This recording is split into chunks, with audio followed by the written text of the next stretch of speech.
Hey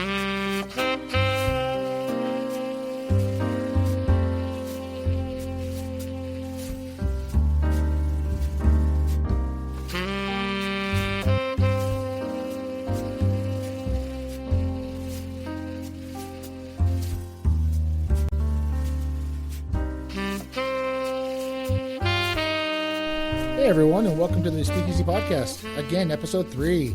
Here we like to talk and give our opinions and thoughts and news on all things entertainment, from video games, big screen movies, small screen TV shows, and music. I am Bill Voigt. And I am Kayman Hernandez. We are your host, and today we have a bunch of stuff to talk about and give our opinions on. Good chunk. Today's cigars, because we like to introduce our cigars, are a Cigar International. They're called the knockoffs, and ours are based after the brand Cohiba, and they are a Robusto flavored cigar. Robusto, enjoyable. All right, yes. Well, all right, buddy. Let's light them up. Let's get these boys lit up.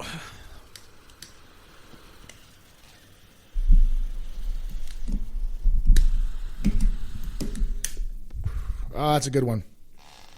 Oh yeah, that's actually really good. It's very tasty. Yeah. So I think I'm going to talk about my first thing is April Fools. Microsoft buying Valve. You heard about that. It actually fucking got me because I never remember April Fool's Day. I mean, here's the first thing. Like with that, the thought that to explain it for everybody, why don't you go ahead and break down what it was so that we don't just go ahead and get into our It was stupid. Now that I think about it in retrospect, it was buying Valve for I think $16 billion. Well, I think it was specifically just like Steam itself. Steam and Valve. Oh, was it Steam and Valve? Okay, gotcha. And I thought it was funny because I remember wholeheartedly how much Mr. Gabe does not like Microsoft, and. It got me. That's just really funny. I mean, I remember when you texted me, and I was just like, "Really, Bill? Like, you think that you thought that would happen?" Hey, even though I'm not a boomer, I had a boomer moment right there. Sure.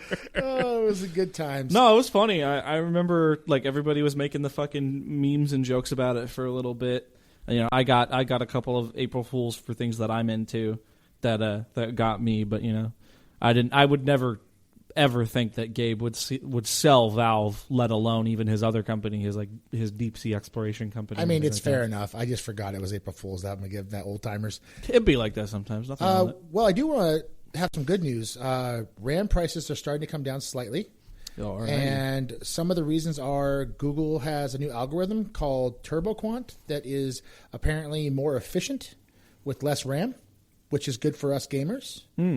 And what are your thoughts on that? I mean, anything to really burst that AI bubble is all I care about, which, I mean, it's already started to being pricked at a little bit here and there. Well, speaking of bursting, oh boy, here's a funny joke where the money is not. OpenAI was going to purchase 40% of all RAM stock of 2026, and they had no financial backing. All they had was a letter of intent. I think that is fucking funny, and I think it's more telling of where the money actually is. Well, I think it's only more funny just because it's it's like the rich posh boy getting his ass handed to him, right? Like, oh no, you're being denied now. What are you gonna do? I also find it very funny that it's called OpenAI and they're a private company. Hey man, they're open. All right, it doesn't mean that they're open to sharing. They're just open for other things, maybe. I also watched a small video of an older gentleman talking about cognitive critical thinking. Yeah. And AI actually makes us dumber. Because it does everything for us. So our brains, like it's almost like working out and then not working out. You get atrophy of the brain. And I think I was talking to you over the phone about how 53% is what I saw. It could be a false number of people in America have a 6th grade reading level. Yeah. That's insanity. Like we are already in the dumber stages. That's why we're so fooled by so many things. To get a little political on that, I don't think that's necessarily just AI. I feel like that's just been a thing that's happened over the years. It's not AI's fault. No. What I'm saying is that all the things, social media, whatever, yes. But AI is going to accelerate that. Like it's going to accelerate a lot of things. It's the same thing with like the boom of social media. It's just the next thing that's like, it's like social media. It's AI now, right? How many viewers out there actually use social media for what it was intended for and not the intrusiveness of what it is now? Now we're going to criticize you guys. You better be using social media the proper way. Yeah, if you get mad at me, you could send me a letter. God damn it. Hashtag never forget. No, I mean, to give my thoughts on it, like, it's really just kind of a thing, right? Like, us, the past, I don't know, 5-6 years will go, after COVID, like, it's just been one thing after another and after another. And this whole AI bubble that's been kind of going on has just been it's felt doom and gloom for sure. It's not doom and gloom because we have the control, though. That's the thing. People don't realize that we actually have the control. Everybody that's involved can dictate where the money goes. And but I'm not going to get too political on that. I just think that when you feel helpless, realize that we're all in this together, and that we can all do something about it. As long as we talk about it. I'm just bad that we didn't call the show Talk About It with Kayman and Bill. I wanted to wait 10 years before I did that. Gotcha. I'm going to move on to something else that pisses me off. Sony is now pulling away from PC ports on their single-player games. They're also there's some recent leaks of them pulling back on cross-buy between, like, say, PlayStation Network and Steam. I feel like we're going to be talking about Sony for like at least a couple of years going on here. That's fine. They keep tripping on themselves. I do speculate that the reason why they're doing this is because they don't want this model where everything is on every device. They still want to control their sales of their consoles, very much so. Well, I think you said it better last episode, or I think it was the pilot episode, where like it's just about control. Well, that's the whole point, is that they want the console. They want the model their market, where you have to go to their box, yeah, in order to play their games, because they're not doing that with their cross-buy game or their cross-platform. What do you call those games like Destiny? They're the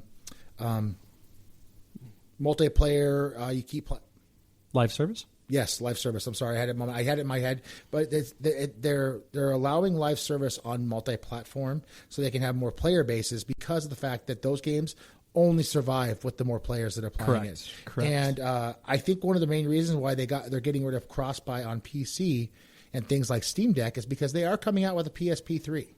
And it's going to entry level at like $500 or $600 like the PS5 was. Well, they'd already tried to enter into the handheld. Well, it's never been hotter though. Think about that.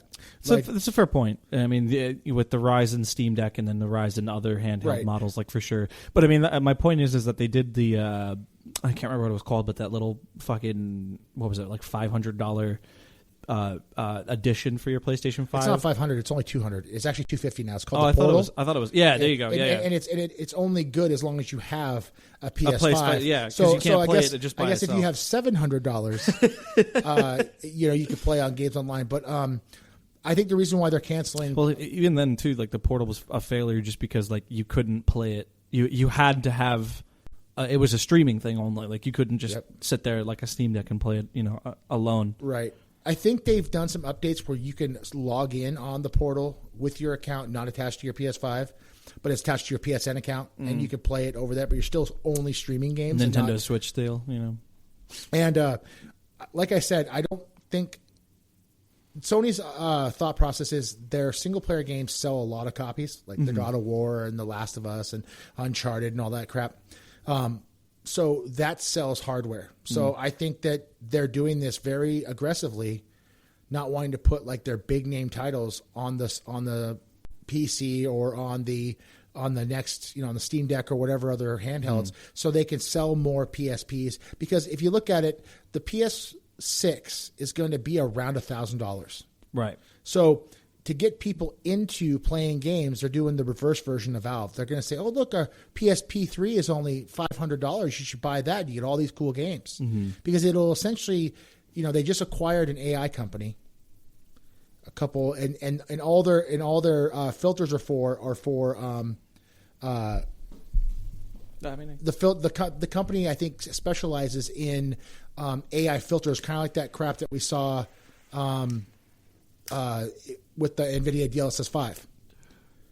So they're going to basically fake generate like these great graphics on this little handheld, to make it look wonderful, and you're not really getting. It's all fake, right? Yeah. So that's what their intent is, and then so basically the new PSP will be like a Steam Deck, but it'll be locked down to a PlayStation network, and it'll be the entry level for people to be able to who can't afford. Right. But here's my fucking gripe. Yeah. Go ahead. Even if RAM prices are crazy, even if video cards are $1,000, charging $1,000 for a handheld, what's the PS6 going to be? A 30 series this time?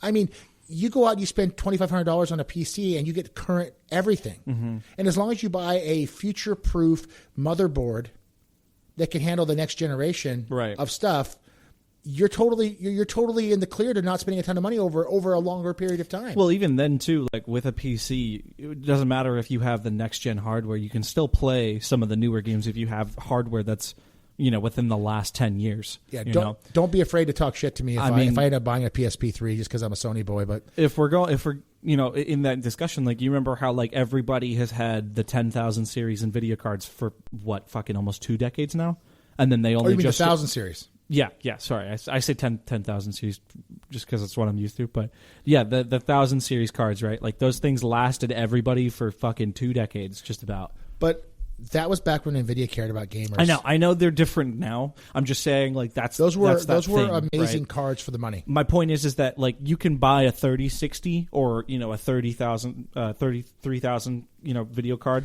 and you can still play the newer games that are coming out. Granted, you can't play them at like the highest whatever, but like we discussed in the first episode, you don't need to have that, right? You can play games as long as it looks decent or just mainly runs. I mean, consoles, even the current gen consoles, play a lot of these games with a mixed bag of different settings.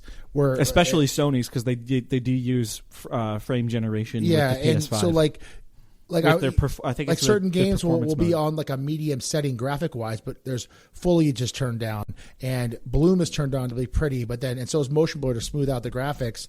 But then other things are turned down, like how many enemies on screen. Right. And you only really know those things or notice those things when you buy a PC that isn't powerful enough to run the game at the massive settings. And then you start adjusting things to where you want to get it to run right. And then you're like, oh, okay, this is how that works. But they don't give you those options on a console because they don't want you to give you performance or they don't want you to see the shortcomings of that. It's kind of like when I was playing on my Steam Deck for a while, and I was playing I think it was Shadow of Mordor, I think it was. That's the second one, right? And I remember you were watching me play it, and like it was at the lowest graphics possible, with the Steam Deck setting turned on, and it gave it like the best performance that you can get with it. But like I played it, and like the whole time that I was playing it for like that whole week, it was just like I didn't even care. I was just enjoying the game. Handhelds can. I love handhelds. Like everybody knows from the last couple episodes, I love handhelds. But specifically, you love the Steam Deck. I love the Steam Deck, but I love the PSP and the Vita too. Back in the day, I had the original PSP with the disc, and the single joystick. I was never the PSP kid. That was my sister. I had the original DS, which were far superior. PlayStation had a lot of good games, yes, but Nintendo also had a lot of good games for an ecosystem. If you want to talk about like an Apple, like an ecosystem where you bought into the system, Nintendo was far better quality wise. Sony always played catch up. I do wish I could go back in time to that period where we had the DS, the PSP, because I feel like with those handhelds that era, it was just so magical with going to like a game store and then getting a little cartridge and putting it in, and I'm not going to complain about like the digital era because I know it's a big topic right now. Sony charged a lot of money for memory cards back then. For the PSP. Yes, and it was pretty ridiculous. I think with the upcoming Steam Deck, probably next couple of years. After the RAM settles out. You think they're going to do a Steam Deck too? There's already leaks about it. Interesting. And I would think that Valve took the best approach. Yes. And what I mean by that is it was value per dollar. It's not the fastest handheld, but nobody cares about a 7-inch screen. Well, like we said, it's the most accessible. That's also important. That's kind of how Nintendo was too, right? Yes. But what I'm getting at is handhelds should be more powerful to basically play games that are out right now in the future at a good setting.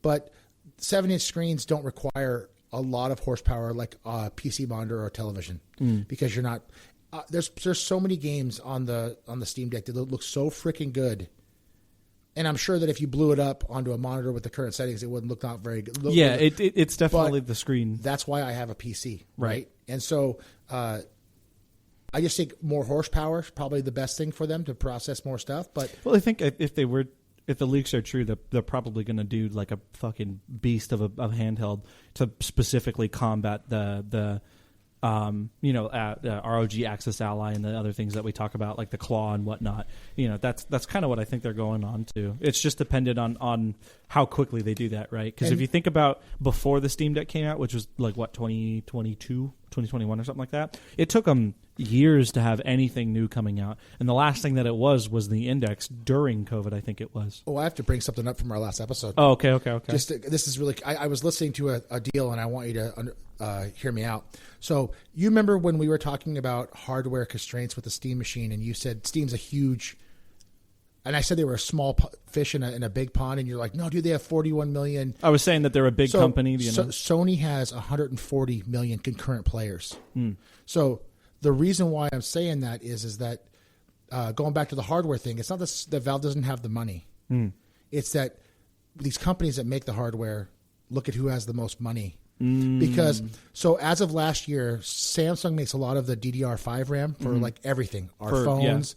Yeah. They increased last year the cost by 100%, and starting this quarter in April, the second quarter of the year, they increased it another 30%.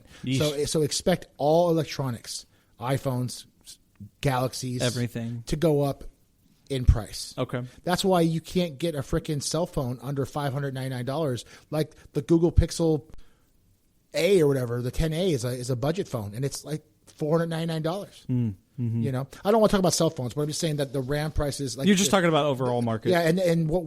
Well, because I mean, like it goes back to the same thing that we've talked about in the past 3 episodes, which is the big topic of like AI. It affects everything, and it's not just games, it's not just movies or television. It's like it's everything. Yeah, and it's like a snowball effect. Like you're saying, with that, the increases in prices in RAM. Well, and everybody else is going to follow suit. There's 2 other big manufacturers besides Samsung. Well, they're just trying to catch up to the market, because if they don't increase their prices, then they're at a loss and they're not making enough money. They're not at a loss, dude. They would be at a loss in the terms that like.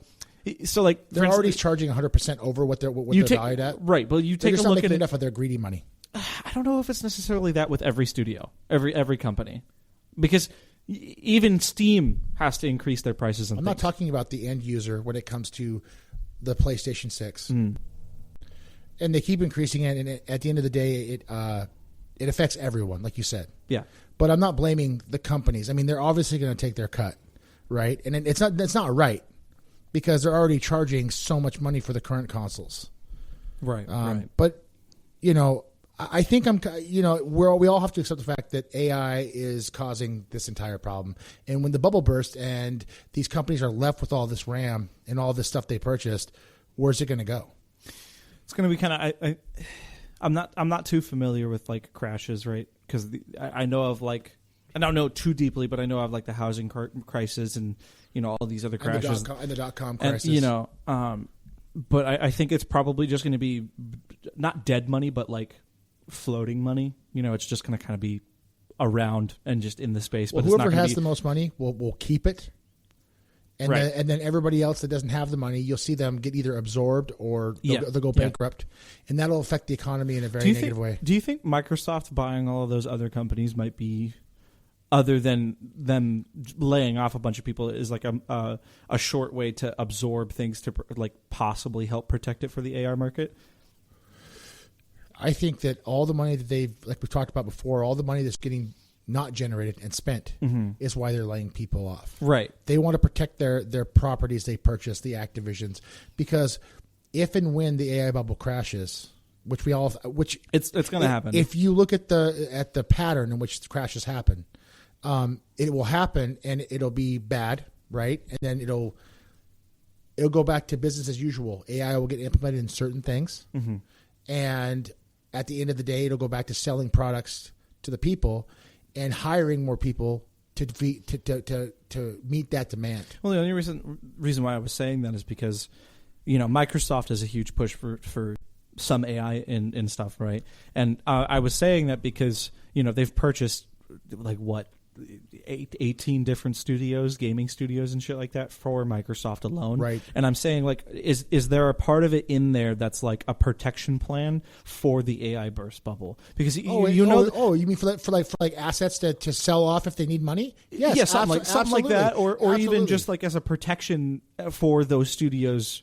Even if, right, because like I understand, like when I know that like it's a company and they're not looking out for the little guy like we want them to, right? I know that, but like I feel like there's like a small part of it, right? Because it was a random thing that they just started buying all of these different studios and absorbing them. It was not random. It's Microsoft's been doing this for years and years and years. But before, it was software in the computer industry and services like their Excel spreadsheets and stuff. Microsoft wants a monopoly on everything. Doesn't matter who takes over in the headspace of Microsoft. The overall goal is Microsoft wants to own everything. So they couldn't beat Sony and they couldn't beat Nintendo with really cool IPs because they essentially milked Halo and Gears of War dry. Hard, yeah. So rather than actually, pay real developers a decent, amount, a good wage, a good wage to make good games for all of us gamers to want to go buy an Xbox, they rather just go, let's go the easy route and let's buy up these studios.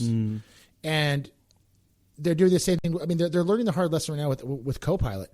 Nobody's using Copilot. It is absolutely shoehorned into everything. And we said this before on the other podcast. Yeah. It's absolutely shoehorned. And the adoption rate is not being used. My wife literally said to me this morning that if she writes an email and she messes up, that's on her. She doesn't need AI to make the perfect email. Right. And that's, I think, a lot of people, especially in white-collar America right now, that are seeing this exodus of jobs being like, in the 50s, it was blue-collar jobs that got destroyed, right? Machines and let's fire them. Unions went down a little bit. We're still recovering. Now we had the surge of people going to college and trying to do the right thing, which was a scam. We know that, right? I'm not trying to get all Joe Rogan right now, but now we're seeing the exodus, and it has nothing to do with AI. AI is simply a crappy tool that they're spending a lot of money on as a shadow front, which is just, hey, look at all the cool stuff we're doing. And then they go, well, we got to lay people off because now we have AI to do it. And there's no AI being implemented, dude. They are literally losing money on AI. And this is the last time I'll bring it up with this part. And I know a lot of people that are listening to this understand what I'm saying. It is all for the bottom dollar. But that's all I got about the Sony stuff when it comes to, the cross-buy and how AI is affecting our RAM prices. Well, I think I mentioned it before we started recording. I think we're probably going to be... Or did I mention it on the podcast just a minute ago, where we're going to be talking about Sony for a while here? Because it's just how it is right now. I'm not afraid to talk about Sony and how they do anti-consumer practices. Well, we should. We're not afraid to talk about anything. No.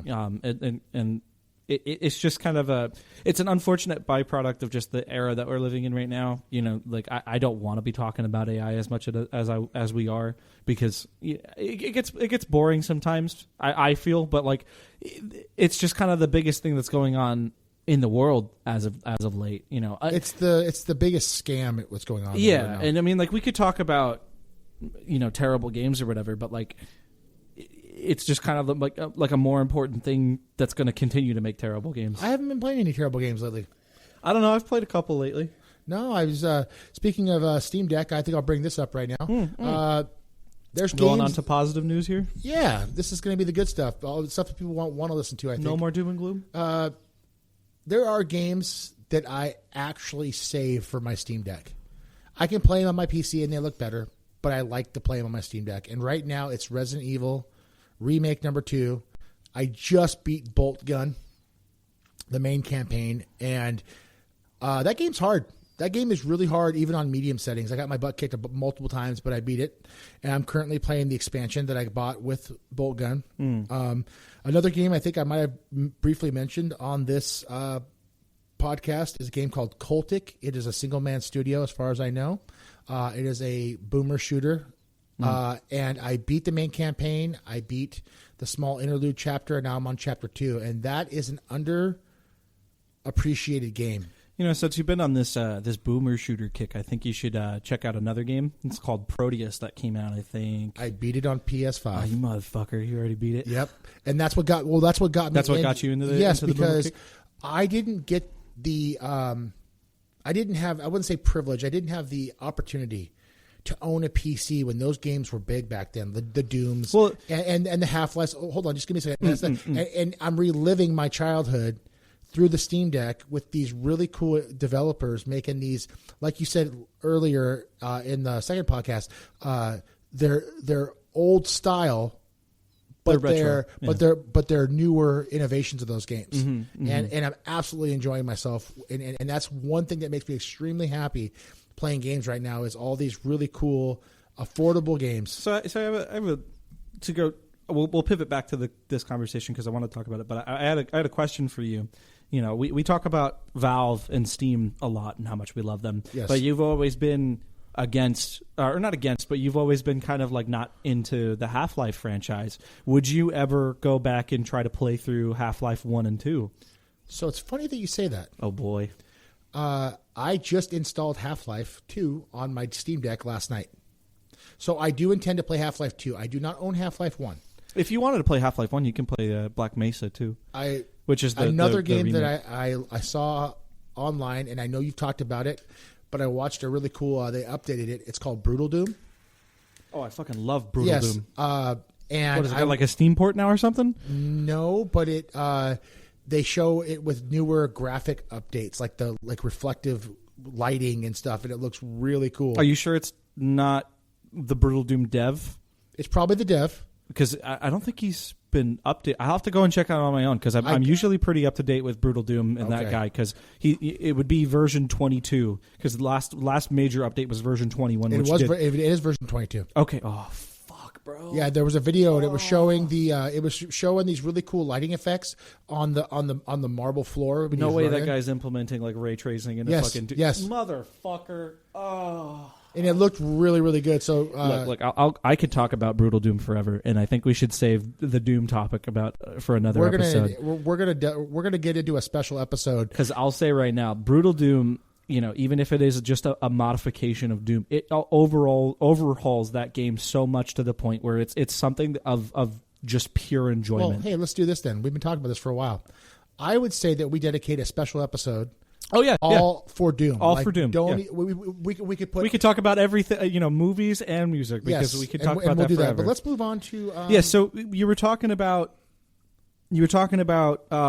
Steam Deck, and then you were talking about playing Bolt Gun, which is a fantastic game, and I'm excited for Bolt Gun 2. I haven't gotten too far into it, and then you were talking about Coltic, which I think initially you were playing that on your PC, I think, right? I played it for the first time on my computer. What was 2 days ago? What was the one that was you were playing it, and I think it was like a chapter 1 or something like that, and you blew through it like really quickly. Oh, it's called Painted in Blood. There you go. And that is another excellent retro shooter that's not really, it's retro graphics, but it's not retro in the aspect gameplay. In gameplay. It just looks like a retro, and that game is absolutely awesome. Have you played Ultra Kill at all before?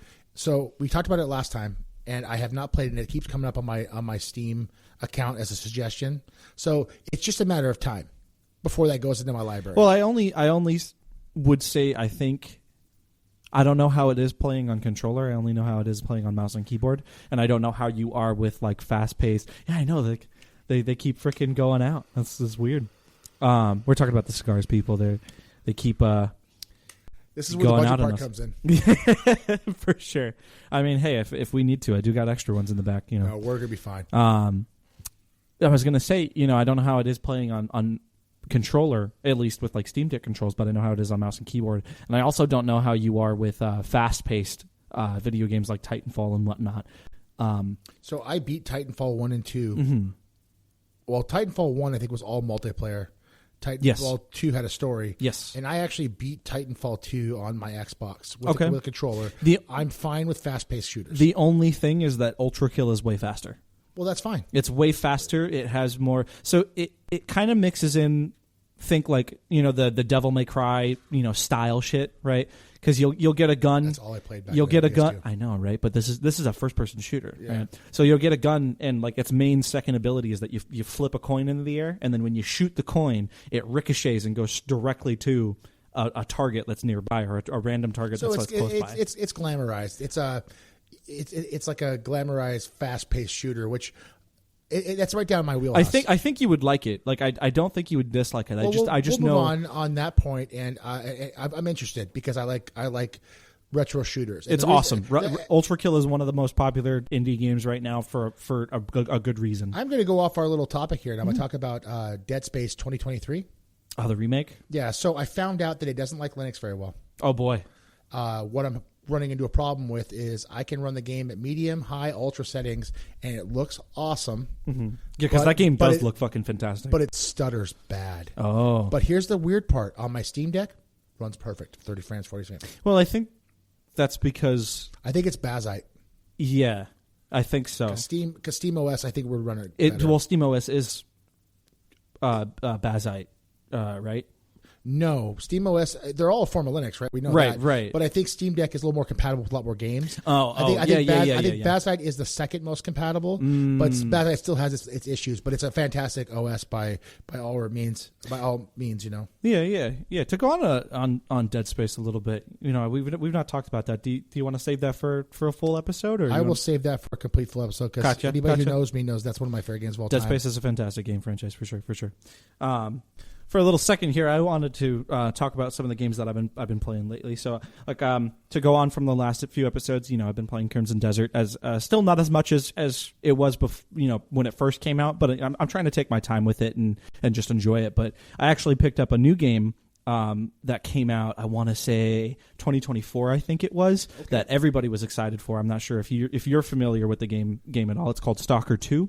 I have heard of Stalker 2. I know nothing about it, so I'm gonna let you talk for a little bit. I'll probably ask you a million questions. Well, are you familiar with Stalker in general? No, not at all. I mean, I get it confused with Metro, and that's the problem. Metro is so good. Oh my god, that's another game. But let's not get off subject. Yes, I get it confused with Metro because they're very similar looking. Well, they're both Russian based, I think, because I think Metro's also a Russian studio as well. Yes. But basically, Stalker is from, which I think you should watch it. It's an old Russian film that basically started off from a novel called I think the same thing, where during it came out, I think, after the whole Chernobyl meltdown, and where it goes on to this kind of like apocalyptic setting, only in this area, right?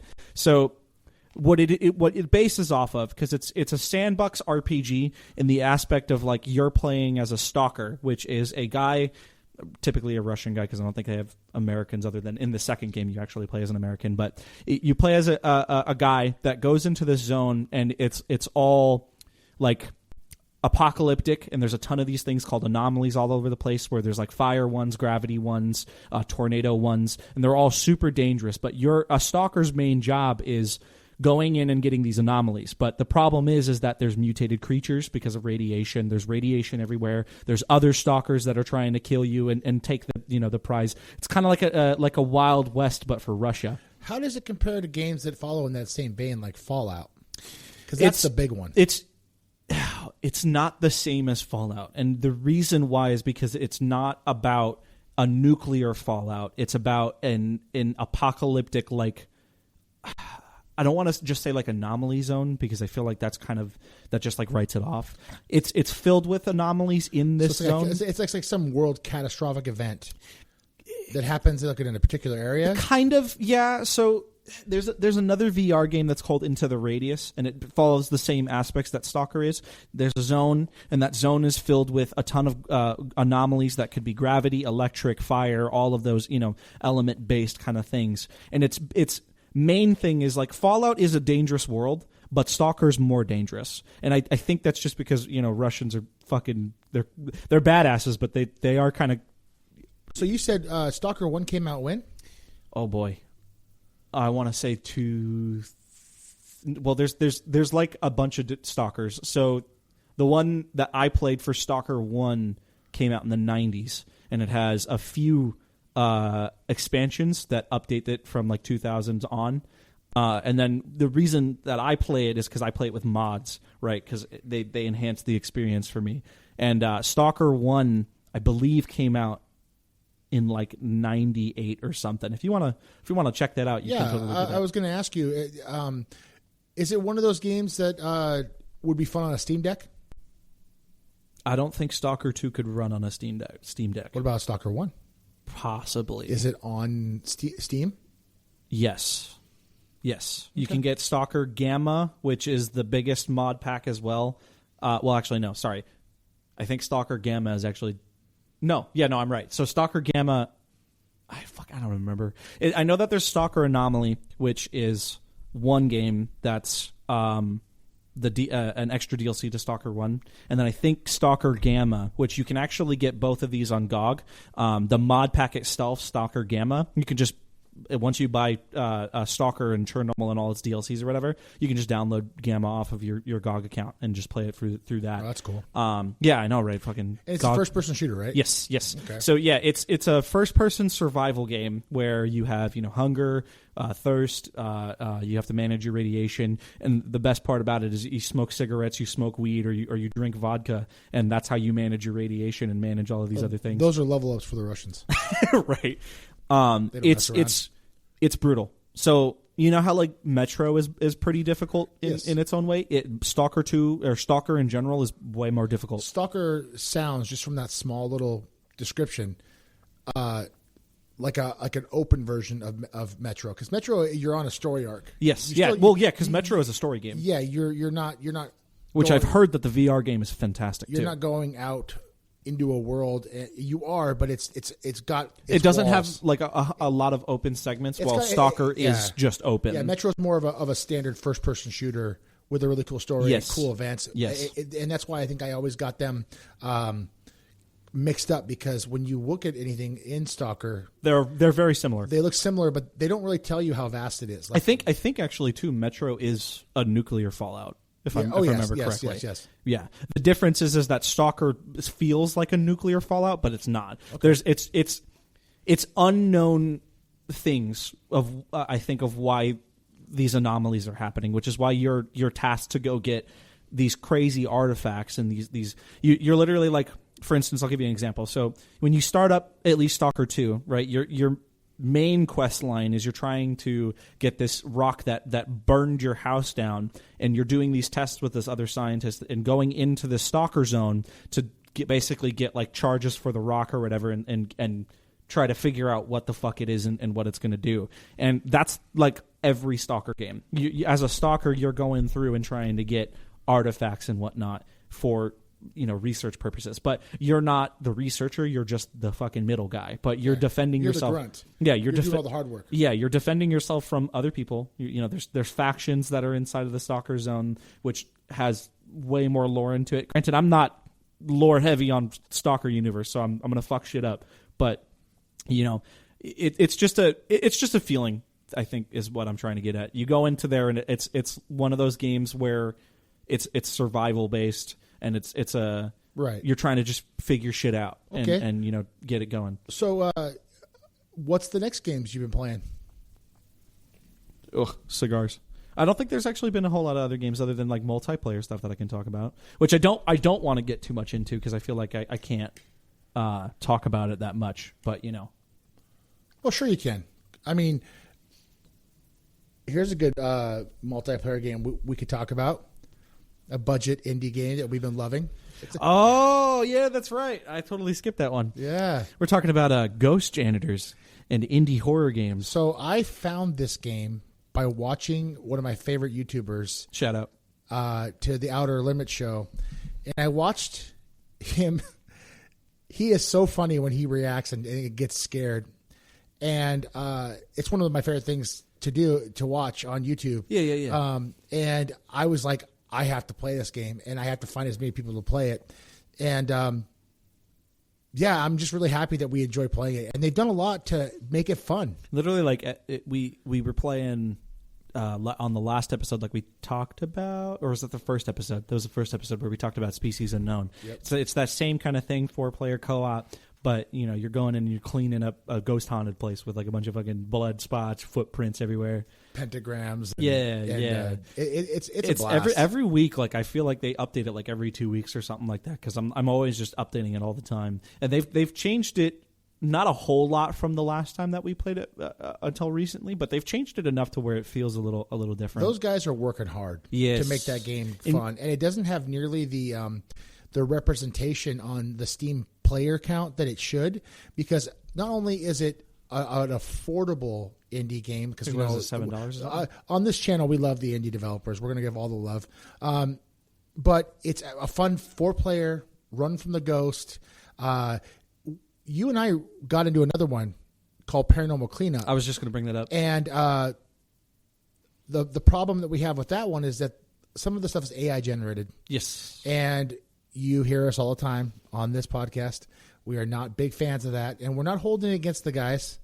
But the other guys were first, and it seems to be a lot more fun of an experience. Yeah. I mean, it's also just kind of goofy. And I think... with that, I feel like we should play some of these other games. Like I don't think you've played Lethal Company yet before, or Repo. I played Repo. Oh, did you play? Oh, yeah, that's right. I remember. Yeah. WWW. Yeah, I should try to get you to play some Lethal Company with us because I feel like you would enjoy that as well. A game that we need to play and talk about a lot on this channel is GTFO. GTFO. Oh my god. That game is not only has awesome graphics and is extremely difficult, it is just fun and it kicks your ass. I love that game purely because of the atmosphere. I'm a huge guy for atmospheres and feelings towards games, and that game makes me feel it's creepy. So shitty. Yeah, it's creepy. It makes me feel so shitty. And it's really fun. And that's another game that we paid little money for. Ago.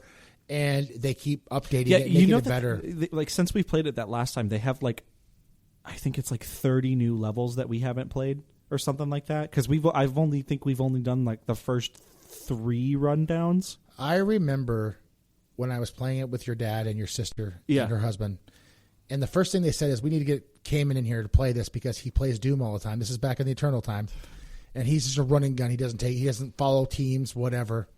And I didn't know that's not how you play at all. You're absolutely a team player. Mm-hmm. But I was so excited to see if you're going to go through and run through this game. And you did kind of do that the first game. Well, yeah, because I was just figuring it out. Right. But when that game was putting the boots to you, you immediately changed up like, oh, I can't. I'm not the Doomslayer. It's a team game. Yes. Yeah. And it is really fun. And I think that's another game that we need to delve into more. And to anybody listening to this that's looking for a game to play that has a PC, Ghost Janitors is really fun. Don't let the name fool you or the concept of you going in and cleaning up. It looks bad indie, but it's really fun indie. Because it's not a very pretty game. Like it's pretty jank in some spots. At least the level graphics designs wise. are cool. No, yeah, the levels are designed very well. That the houses and stuff like that, they're great. I think it's just that the character models, the enemy models and stuff, they just look kind of like. But that comes from a small development crew. Yeah. That isn't using AI to make stuff. Stop. It's partly charming only in the aspect of it. That they're trying to make it scary. And we've talked about this before, but Kayman and myself are both the guys that die constantly in Phasmophobia, and this is no different a story when it comes to Ghost Janitors. Well, it's like when we were playing that other game, but paranormal, paranormal cleanup. It's not that one. We had another one. Was it Paranormal Cleanup? Demonologist? Yes, when we were playing Demonologist together. And I'll tell you right now, guys, we both just ended up like goofing off so hard because like we both don't get like super jump scared that easy, especially me. But like I'm going in there, and I remember when I found the character creation, and I found out you could go bare naked, just underwear, and we both fucking went in wearing sunglasses and underwear in that game. Yeah, that was a good time. That was also a game I compared to Phasmophobia, except for the fact that the ghosts are highly aggressive, more so than Phasmophobia. I think they're also just a little more scarier. And they open the doors that you hide in. You cannot hide from them, which is a misconception. I hid into a closet, and it doesn't matter. Yeah, I remember just hiding into the basement like every time, and you were like, "I'm not going to go down there." I'm like, "Fuck you!" I'm walking down the basement, and I'm like running back up. I'm like, "Ah!" You're like, what? And I'm like, he's coming. Yeah, those are all also. All these games we're talking about are all in the $15 range and all fun with just 1 to 2 people. Yeah, for sure. And I think, because I think GTFO is a little bit more right now. I think it's like $30 or something like that. But that's a game. Also the prettiest one. Have you also seen that they've got their new game coming out? It's a 4-player, I think like Payday, but like Cyberpunk style with oh God, who was doing the soundtrack for it? I wanted to say it was Mick Gordon, but I don't think it's Mick Gordon. It might be Mick Gordon. I don't remember. Either way, the soundtrack is going to be fucking sick as fuck. But it's a heist style game, but the same team that did GTFO, so they're going to go for a little bit more on that challenge side for it for sure. Excellent. All right. Well, I think we've talked about technology a little much. I think Kayman, I think we're going to wander over to the back alley theater and awesome. talk about movies and TV shows. Alrighty. Let's grab a drink, Kayman. Alrighty, yeah. Clank glasses. What buddy. are we drinking today, Bill? Oh, well, we got a local company called Bunker. It's a rye whiskey, and it's on the heavy side for burn. Oh boy, it's good. We really liked the distiller nice. When we were there. So it smells nice. It smells very delicious. Okay, but it is high octane. Ooh, it's kind of got apple to it. That's very tasty. Okay, so when it comes to TV and movies, I've been watching a show that came out in 1974. It's called Kolchak, the Night Stalker. And it is in the same vein as a precursor to The X-Files. And it's not a copy. It's not in the same universe, but it's similar in content. The only difference is the main character isn't a FBI investigator. He is a private eye. Working for an independent news company, and he goes and investigates typical stuff like murders, people getting killed for no reason, unexplained stuff, and it delves into like vampires and werewolves and ghosts and aliens. So that's where the similarity in the aspect of the X-Files comes in. Like I watched the first episode was all about this Native American demon that basically wronged the old gods, and his only way into his next realm is to kill the rich and take all their jewels, and it was specifically rich women, and to buy his way basically into his next realm. And I thought that was a very interesting take on a story arc. One of the other ones was a Jack the Ripper episode where Jack the Ripper was resurrected and he was invincible. It was really cool. Oh, that sounds cool. Because the first episode literally has him showing up in the middle of the night to a cop gunfight where this guy's running across rooftops. Like they're filming it, so it's in the 70s, so they don't have special effects like that. And this dude jumps off the roof, lands in front of these cops, and they blast him with like 100 rounds, and he just punches one guy and runs away.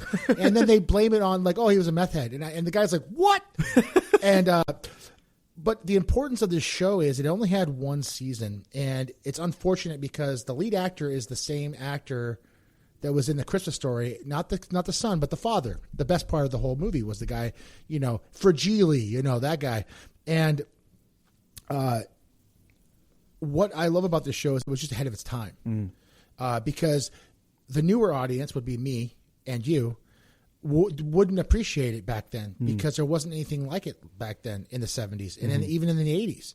It wasn't until the X-Files. And what was really funny is when I was thinking about, this reminds me of the X-Files, it was one of the shows that inspired the creators of the X-Files to do their show. And we all know that the X-Files is absolutely one of the best TV shows ever written. You're going to hate me because I don't think I've ever actually watched it. I would not hate you. It's a long series. But I've known of it and I've seen it all over the place. I've just never even. It's the same thing with like the Twilight Zone. Like I know of it. I know what But more shows were like the Twilight Zone back then, and I think that's what they were going for with the Night Stalker. But it is a lot more because the Twilight Zone was individual stories with random people all the time, whereas the Night Stalker was one guy investigating crazy stuff. Right. And that's kind of how the X-Files is because it's two FBI agents and. If you haven't seen The X-Files, if you're a younger listener, it is definitely a good show. It shows its age because it was done in the 90s, but the writing and the story if it's good, it doesn't even matter about the age. No, of course. Oh, speaking of age, I asked you to watch a movie. What'd you? Yeah, you asked me. I think it was last episode to watch Night of the Dead, which I finished it. I want to say a couple of days ago. Granted, I was watching it while I was going to work, so I'm not 100% there with some parts of it. But I did finish it. I thought it was fantastic. The only things that I had a problem with, but it wasn't because it was bad, it was just because of its age, was the certain aspects of the movie that had not questionable, I would say, but like iffy, scary stuff, right? Of course. Which is just a part of the age, right? Like the way that they portrayed the zombies in some of the parts, I was just kind of like laughing at, and it was like that took me out of it, right? To be fair, we talked about this a little while ago. When George A. Romero wrote Night of the Living Dead, they weren't zombies; they were ghouls, and that was the whole thing. Is when he got crowned king of the zombies because of his writing. He didn't even know what that meant because zombies back in the 60s was voodoo zombies, basically undead husk that were resurrected from the dead to do the bidding of a spellcaster. Right. Because there's actually a movie called White Zombie that's like that. An old movie that's like that where people are getting killed by this unkillable creature and they don't know why. And actually, it's funny because the Night Stalker deals with an episode just like that. Oh, wow. That's cool. And that's why when you and I were talking and you were saying things like a zombie would get shot in the face rather than have guts, he'd hold his face and fall over. Right. Well, it's one of two things, or it's two things. It's they didn't have the budget to show brains. Correct. And it's also the fact that he didn't really know what to tell the people because nobody had done it before. Right. And that was kind of the thing that it felt like for sure. Right. And I wasn't, necessarily like completely pulled out of the film because every single moment that the main actors were on screen, I was re-shoved right back into the narrative. The main actor was awesome. The chick or the black guy? The black actor. The black guy was awesome. No, he was fantastic. I don't remember his name, but I couldn't even tell you. Yeah. But I was going to say that like as much as a younger person, right, you can appreciate when a film is done right, especially even if it's older. Here's one thing that actually I'd like to talk about. So, like, in terms with this movie, I was watching it, and there's a certain level of quality that I think comes with those old black and white films, especially now. Like, it felt more crisp, more I don't want to say smooth, but more pleasant to the eyes. This is something that you and I complained about for a long time, and this is before the podcast. The reason why old films resonate like that is because they're actually on set. Like, things look real because it is real. Right. And you're not being taken out of it. Like they're filming in an actual house. Yes, they're running around, and then, running around in the real field. And the other thing too is also when they crashed the car. Like, I was like, oh man, that budget of that car just went away now. I don't even know if it was it could have been painted. It totally could have been painted. Right. And remember the one thing that you and I found out by just doing some research is that movie was filmed for like $130,000. Right. And in '68, it grossed like $20 million. Talk about a payback to a film. Right. And then that led to the next two films that we'll talk about later, like Dawn of the Dead and which I'll get to. Day of the Dead. Yes. I'll get to it, but no, I mean, because I've watched. There was another zombie film that I feel like my ex was having me watch at one point, and it was vampires. It was a black and white movie with the same thing where it was like a black actor as the main character, and there's a bunch of vampires all around the world. I can't remember what it's called. I wish I did, but I fell asleep during that movie because it was really slow and like building up on this like kind of like not oppressive, but like empty atmosphere with all of these vampires going around and like sucking everybody's blood. She was all about vampires, Ooh, can I ask you a question? Yeah. Speaking of vampires, have you seen a movie called Stakeland? No. Okay, that should be put on your list. That is another. Man, there's so many movies to my list, and I can't give you like fucking one. I swear. No, that is totally fine. Because I go down rabbit holes when it comes to movies and music. Yeah. And when it comes to movies, I think a lot of people can agree that a lot of us are over the big budget, over processed CGI films. Thanks, Marvel. Yeah, and so I've been looking at these smaller studios doing practical effects because they have to. And Stakeland is one of those. It's really well done. It's a movie about vampires, and they're not vampires like I want to suck your blood. Vampires. They are like 30 Days a Night aggressive, and it's literally about this badass dude who became badass, kind of like Mad Max, where he's a regular dude, and then the world goes to hell, and then he befriends this boy who's going to die, this young man, and they basically go around killing vampires, and they travel from one town to the other, and it has the film quality of, like, say, the Walking Dead series. So just think the film quality of that for a TV show in a movie.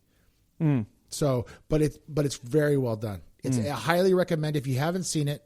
If you have kids, sorry, but if you don't have kids and you're looking for something good to watch that is going to be a good hour and a half film, watch Stickland. We talked about it on the first episode where we were talking about Iron Lung, and to go on a little small tangent for myself here, like I was recently listening to a YouTuber that I like to listen to. I won't go into names because I don't want to start naming off people, but he was talking about Iron Lung, and he said that he didn't enjoy it, and he said it was a very boring film, right? And we talked about how, like, we went and watched it, and we enjoyed it a lot. I thought it's hard for me to really think like anybody can think that movie's a bad movie, Personal preferences. I know there's personal preferences and stuff like that, but there's just an appreciation to, I think, for at least in my brain, like, there's an appreciation to the craft of filmmaking, right?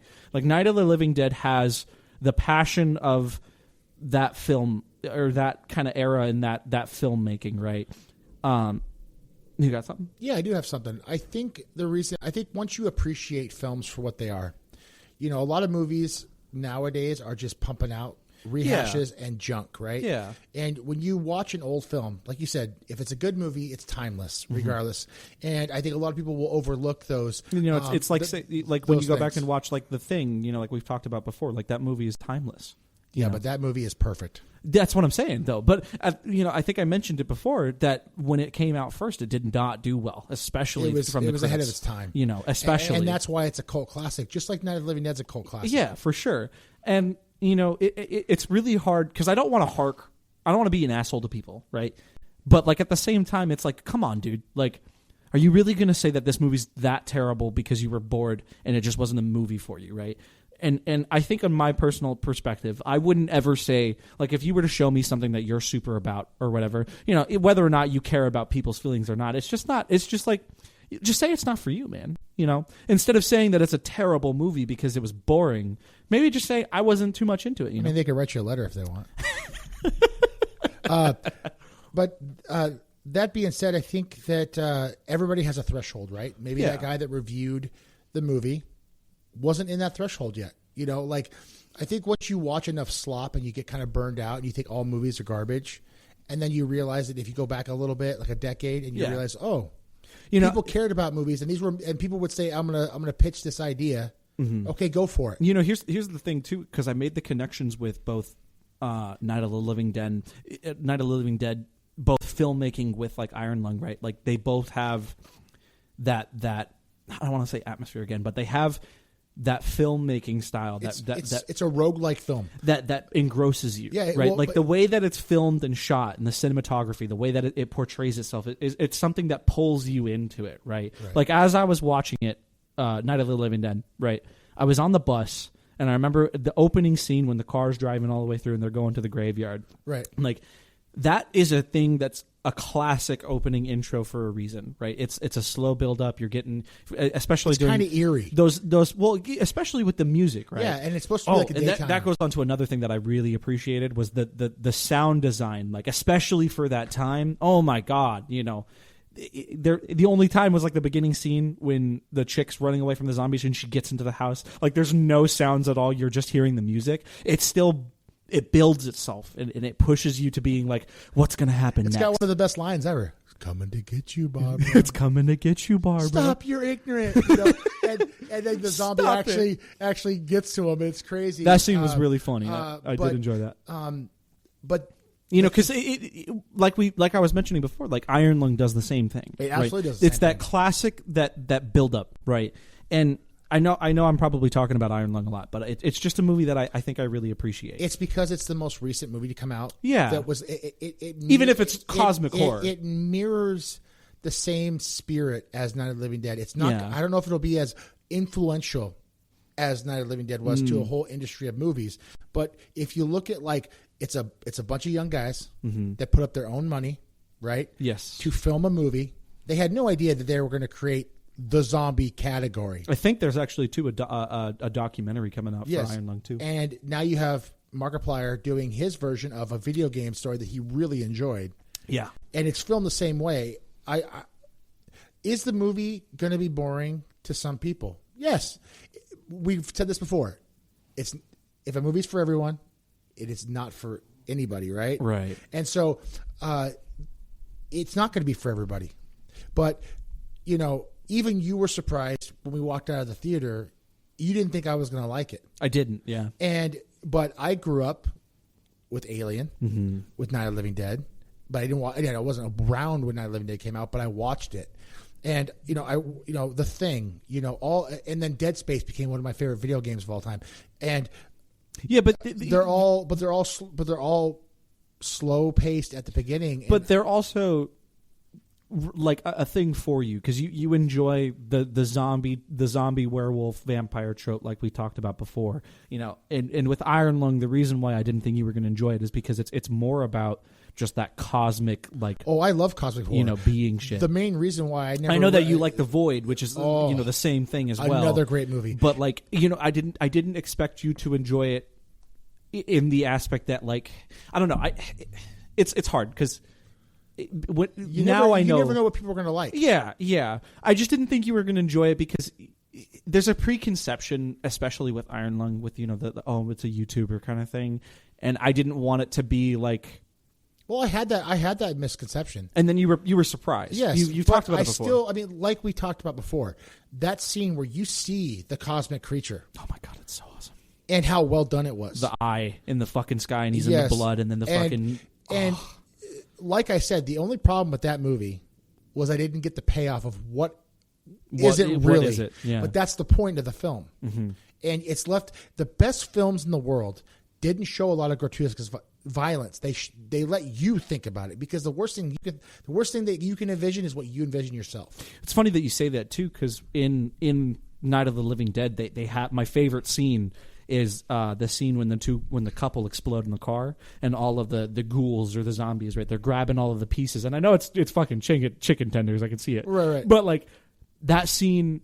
It lives in my mind forever because you're envisioning what they're telling you that you envision. It's the same thing in the aspect of like Iron Lung, where you see the monster in the fucking I don't want the photos. Yeah. There you go. The fucking X-rays, right? Yes. And you see it for the first time. Like, that is a gut dropping scene, right? I remember. Right. Totally agree. The first time I saw that. And like, I've played the game and I know how it goes, and it doesn't have the same level of the monster for that, right? That scene, fucking like it happened, and I went. You can't see my face right now, but it dropped. Like, I was like, holy fuck! It's because you don't know what's going on. All you know is that humanity is trying to survive in this really horrible situation, and the issue is that when you finally see what you're up against, or what he's up against, it is terrifying, because he's in this little tiny, basically floating coffin. Let's be real. It is. And all he has for vision is those X-ray video or X-ray photos. And going back to Night of the Living Dead, you were telling me about this awesome scene where the main character gets back into the house, and there's the antagonist, the dude downstairs. Yes. And he punches the guy. Explain that. So, yeah, I was telling you about it because, my brain likes to latch on certain things, which I think is a normal thing, right? It was the scene when the car explodes and all the ghouls and shit they're eating the meat, right? And then he's on his way. It's immediately right after that, right? So in this movie, for anybody that doesn't know, there's a guy that's living in the basement of this house that the two first characters go into, right? And he's this old guy with, I think, his wife and his kid down there, and he's super reserved and doesn't want to go out. He wants to stay down there, be safe, right? Yeah, that's his thing. Wait it out. Yeah, which I can totally understand. But at the same time, the black guy's right. Like we have to do this to get some way out, right? Because you're going to get trapped and they're all going to be around you, right? Yep. There's no way out at that point. And if you're down in the basement, you're just done for. And what's cool about Night of the Living Dead, in the retrospective, like how we look at zombies today, is well, we think about it differently now. We do. The one thing that we're most afraid of is when they're fast, right? It's well, where do we go at that it's point? also, everybody always has commentary on zombie films. Like everybody goes, let's move. We can't stay in one spot, right? Because we've been watching movies for 4 decades like this. The great thing about Night of the Living Dead is back when that movie came out, you didn't know. Both parties were right. Yes. We should stay and wait for help, or we got to get the hell out of here. Right. And it just so happens that the black guy, the main character, was the one that's always been right. And for some reason, in every George A. Romero film, the dead is always attracted to the living. They'll find you wherever you stay. Right. And now it's easy for us to go, let's just run. Yeah. But back then, it wasn't like that. It's like my favorite, the Left 4 Dead cutscene, the intro cutscene, and it's the scene when they all get away from all of the zombies and they're all done, and Lewis is like, "Oh man, we made it! I can't believe we made it!" And then Bill goes, "Son, we just crossed the street. Yep. Let's not throw a party till we're out of the city." It's like that, which is totally perfect. I'm so going off of track here, but like I fucking love. I know we're talking about movies, but I fucking love the way Valve does the Left 4 Dead intro cinematics. Well, the Left 4 Dead is a total homage to the George A. Romero Yes, films. and it's the first one and the second one. Like I love the second one so much. The second one's intro is just fucking bam. You're so pulled into it, and it's so good. And I really wish Valve would do a movie for fucking that cast of cast. I know that the levels are supposed to be the movies, and you're playing out your. I totally get it, but like. Those cutscenes, but those are taken from the Zack Snyder remake of Dawn of the Dead. The way they run, yes, my God, they're so awesome. And you know what's really funny is, do you remember what the character's name was in Left 4 Dead 2? The guy in the white tracksuit or white suit, Nick. So Nick makes a comment at the top of the stairs when the planes are flying away. Maybe the helicopter. Yeah, maybe it's made of chocolate. Yeah, yeah. And the best part is that character completely reminds me of CJ's character in Night of the Living or in Dawn of the Dead remake. I could see that. Yeah, and even though that I don't know the character, but you've talked about it before. I could see that. It's a great film. I mean, his Nick's whole thing in the game is being that fucking zombie asshole for sure. That would be my character. Yeah, because he's sarcastic, but he's being truthful. He's being truthful. Yeah, for sure. So go ahead. No, go ahead. I was just Okay, so I'm going to talk about another TV show that my wife and I found on Netflix called Something Very Bad Is Going to Happen. And the premise of the story is very similar. It's not the same, but it's very similar. It gives me the same vibes as Ready or Not, where a girl's marrying into a family. And the family seems kind of wealthy, and there's some crazy stuff going on.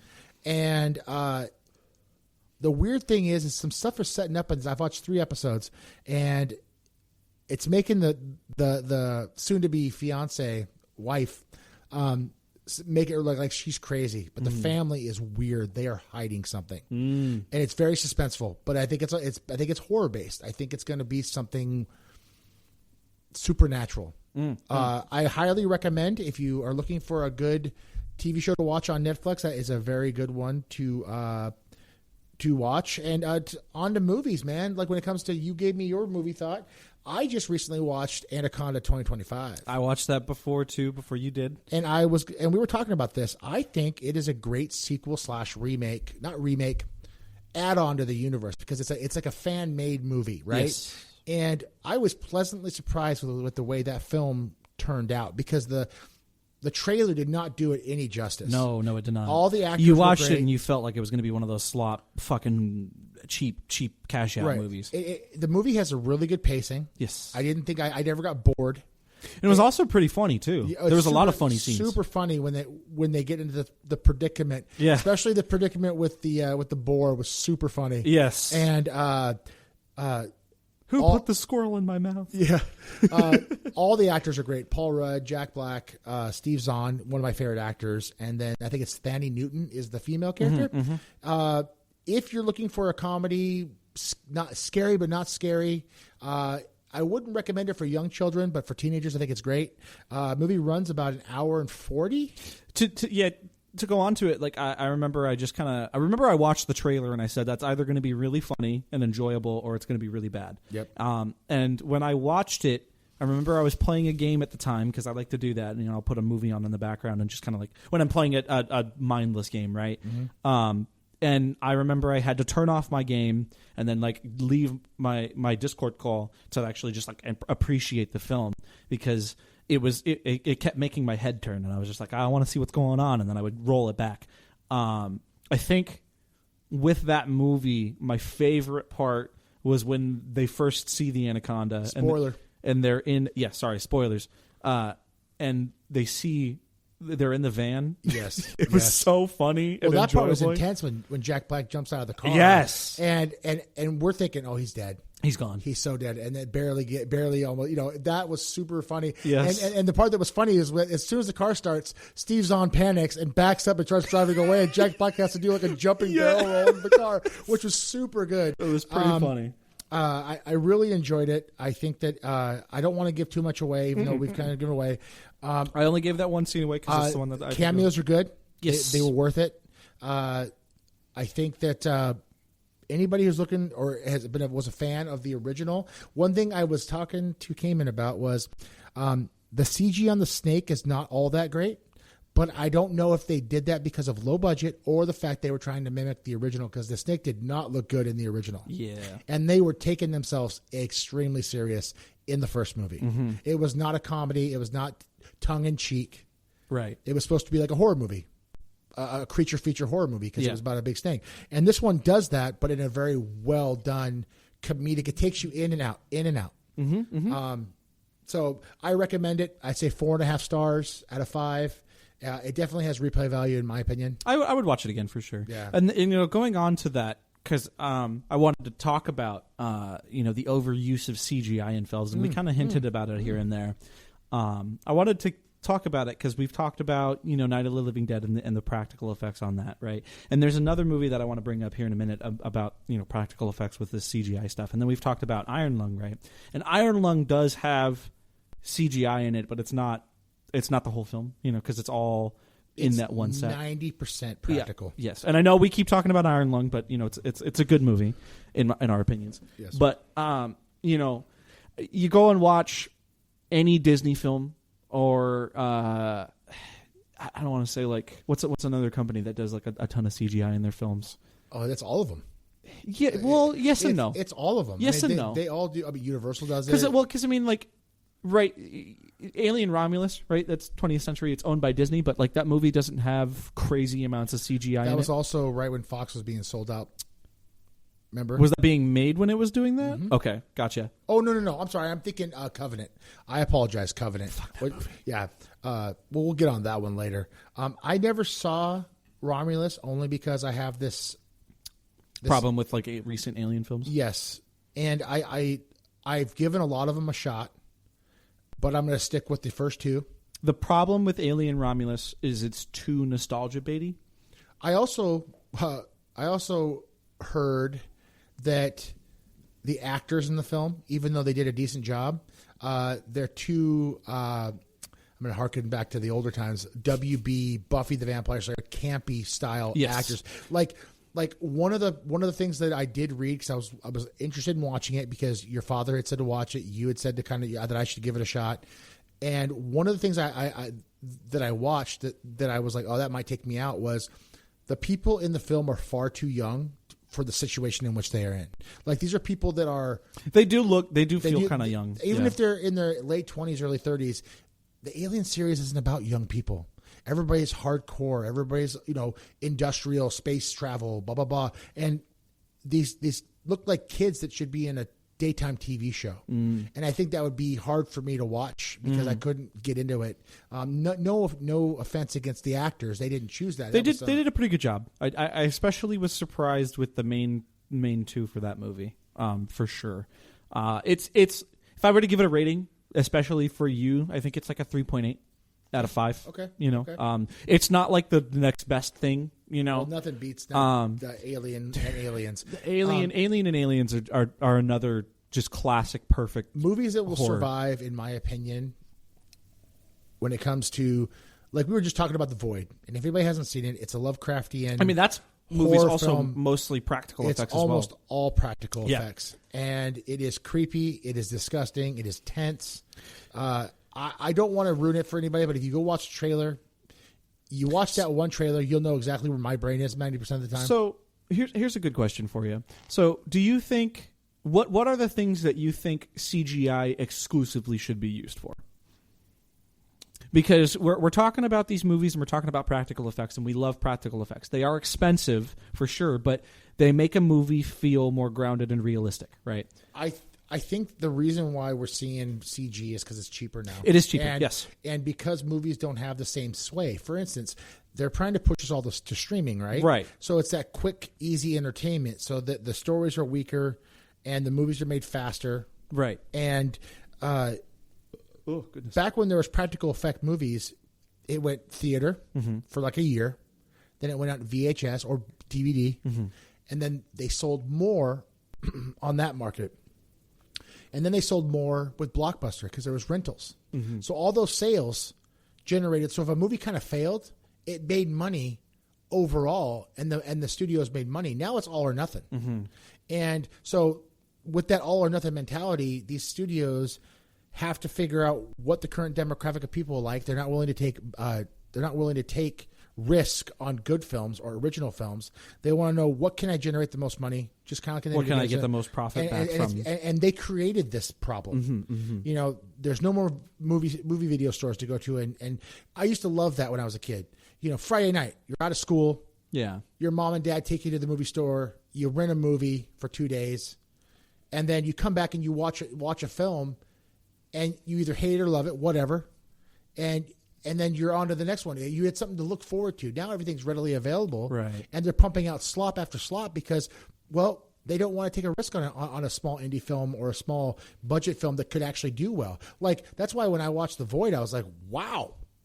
You know, I mean, yes, it's probably more expensive than most of the smaller films that came out in the 90s and just relevant to money-wise. But I truly believe that studios are way less willing to take risk on smaller films. Well, they are. And the rental business and the DVD and Blu-ray and VHS business motto is where indie films could make their money. Right. So a studio could give a company like Clerks. I mean, remember, Kevin Smith sold his entire comic book collection of like 30,000 to make Clerks, and it's black and white, and it's just about two guys in a video store and a convenience store, and they don't do that now because there's no return, because they've killed everything else in it. So until the next generation of smart young people come up with a product that works in the same motto, we're going to continue to have these rented throwaway movies that you don't remember what you watched because you're like, oh yeah, that was junk or whatever. And it's going to be another resurgence, another comeback. I think around we're starting to kind of push through that right now, and I know we keep talking about it, but I think Iron Lung is kind of leading that a little bit. No, I'm not talking about it. You're talking about it. I keep talking about it. Sorry.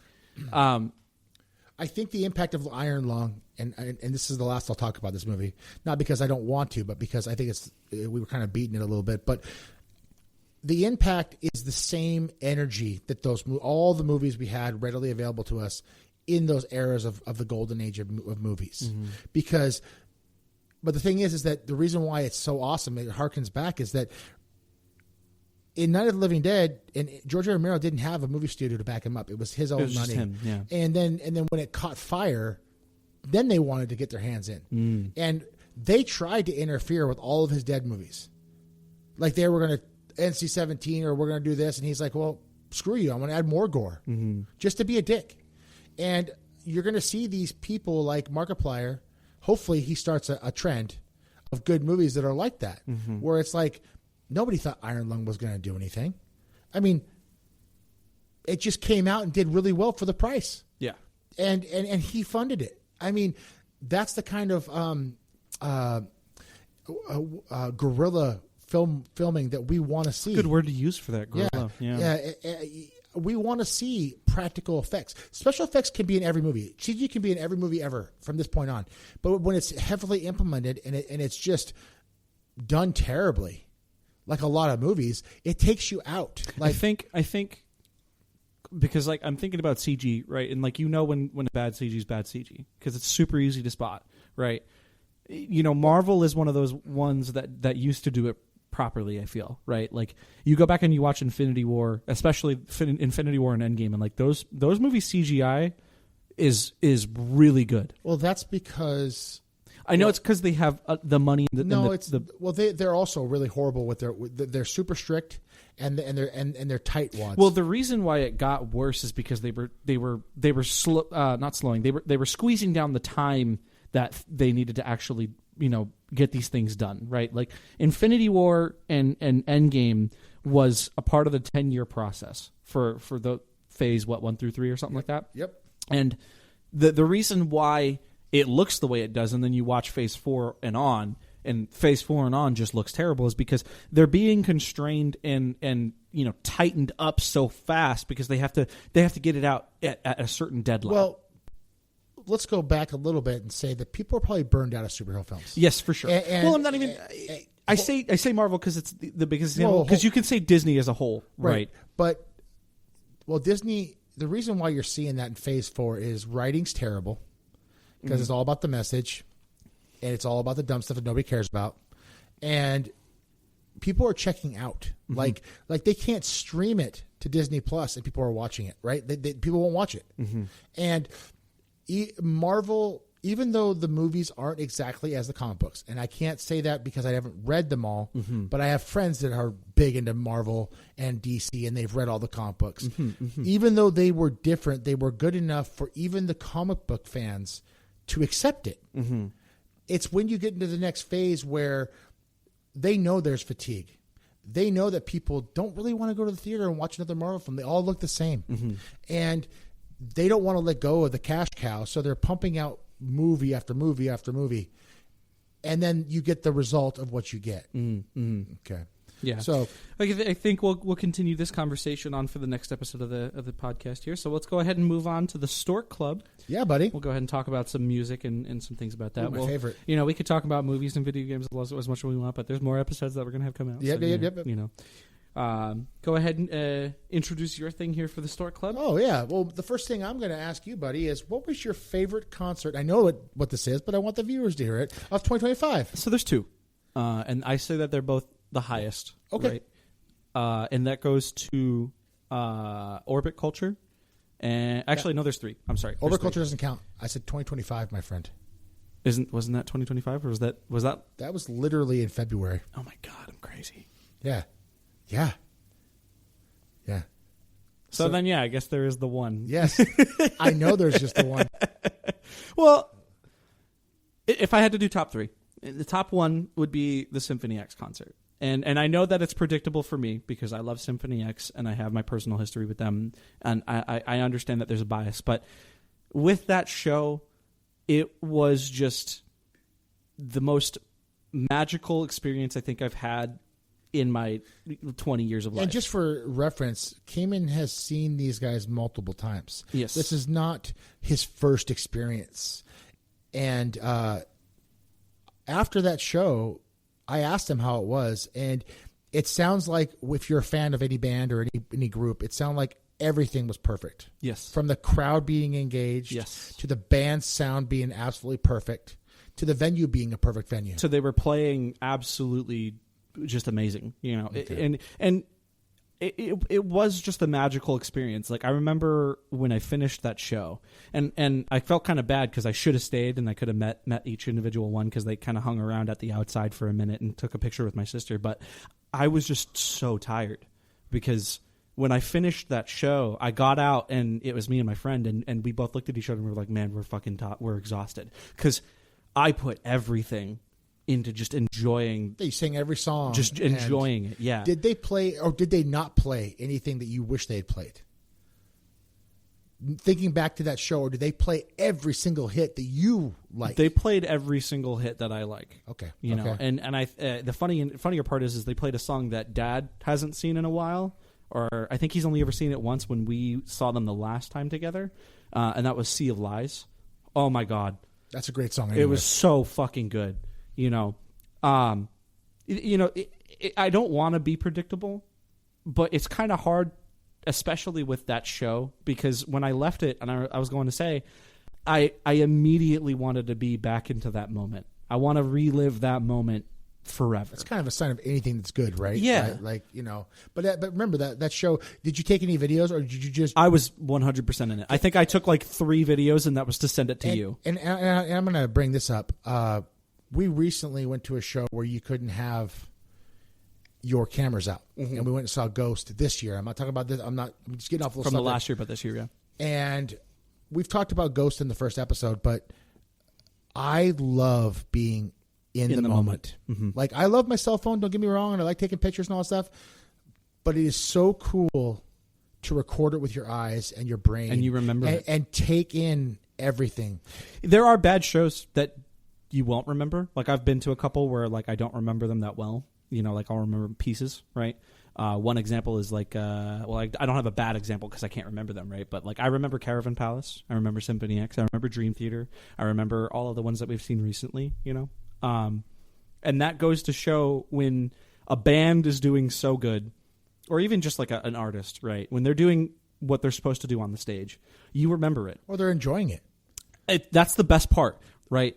That was the one thing I remember when I was a paying customer and they're putting on a show. They don't have to be your dancing monkey, but man, if they enjoyed what they write and they're into it, holy moly, does it bring you? And in. that was one of the things that I remember exclusively with Symphony X is you can see it in their eyes. They are so happy to be playing it again.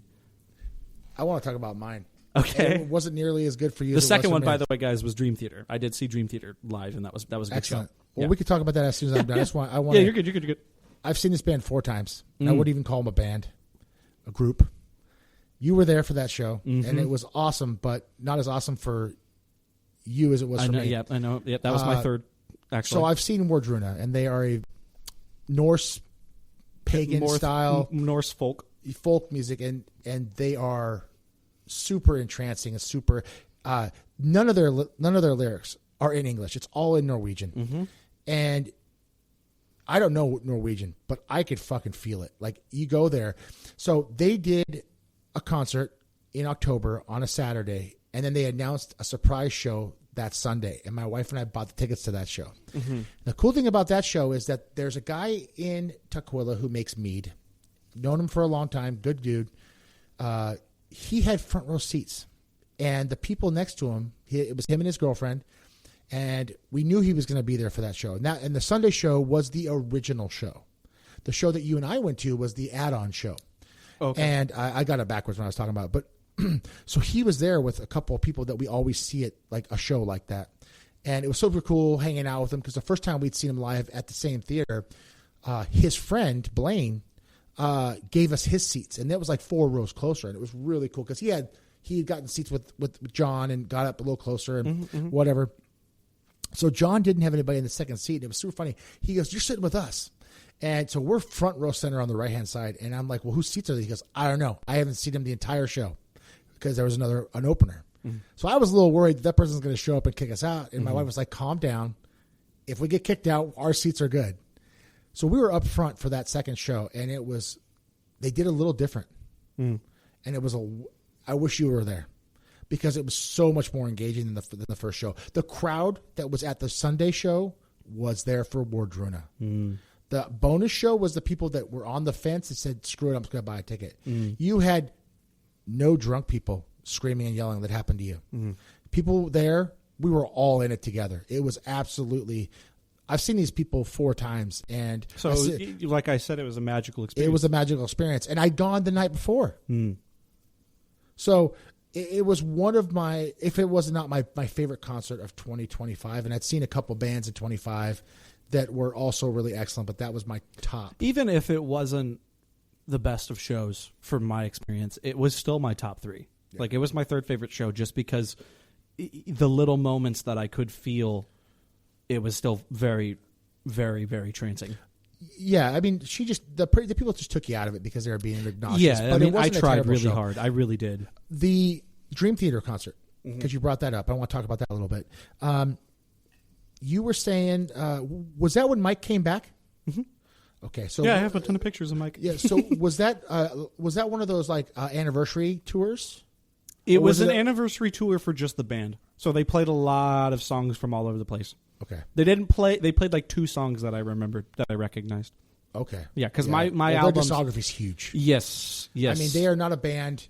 They are not Symphony X in the retro. They sit a long time on an album. Mm-hmm. They write. They are always Yes. writing stuff. So, I think that's just because they want to be creative. Well, of course. And they're the actual band members, not the singer, they're very creative. I guess what I'm getting at is because, like you said, you only remember 2 songs. Mm-hmm. Like no, it's just that I only knew the 2 songs. Yeah, because I haven't listened to all of their discography. Yeah, your dad. Yes, is insane. With that. He knew every song. Of course he did. Yes, your dad got me into Dream Theater. Right. But he also got me into Symphony X, which obviously we've said before I like better. I like, we talked about it, but I would say that we were going to go to that show, but I just wasn't a big enough fan of Dream Theater to go to that show. So those are your 3 favorites. I don't have 3 favorites. I mean, I did see Spirit World that same year. But that show was also not at the right venue. No, it was a terrible venue. It was not the right venue for it. But I saw them at the beginning of the year when they came here and they played with. So, really quick question, because that show was also with another band that we like, Avatar. Yes. And you always talk about Spirit World, but you never talk about Avatar with that show. Because I wasn't there for Avatar. You were there for Spirit World, I right? love Avatar. And that was a great show. Like, they are... It was their best show that I've seen them. I agree. I've seen them twice because they upped their production value. Awesome when they came out on the boat. I was like, oh, this is something special. Yeah, because the last show that I think we've seen that one goes back like 2015 or something like that. No, it was like 2017 or 18. Okay, it was because I remember that I've seen them twice. That they don't even have anymore. Oh yeah, that's right. The venue shut down. Yeah, that's crazy. Yeah, because that show, it was still fun and it was enjoyable. Was that Welcome to Avatar Country? Yes. Wow. Yes, because the main guitarist was sitting in the high chair. Yeah, because he was the king. And they were singing to him. Yeah, it was awesome. That show was really fun, and I remember it because the ending of that show, they did "Hail the Apocalypse" while they were all wearing their white uniforms, and the bubbles came out. Yeah. I remember that exclusively. They always put on a good show. I feel like this show was just way better, just because they put so much more production value than they did the last time. And I really appreciate it when a band, especially when they keep writing music. Like I'm not a huge fan of their later albums. Like I'll admit that myself. Like I like a few songs, right? But like every single time that I've seen them play live, they up it and up it and up it and make it more of a show. So we've had this conversation before about Avatar, and we both had our thoughts about there's certain albums that we really like, and then there's like as they've gotten Feathers and Flesh is still the best.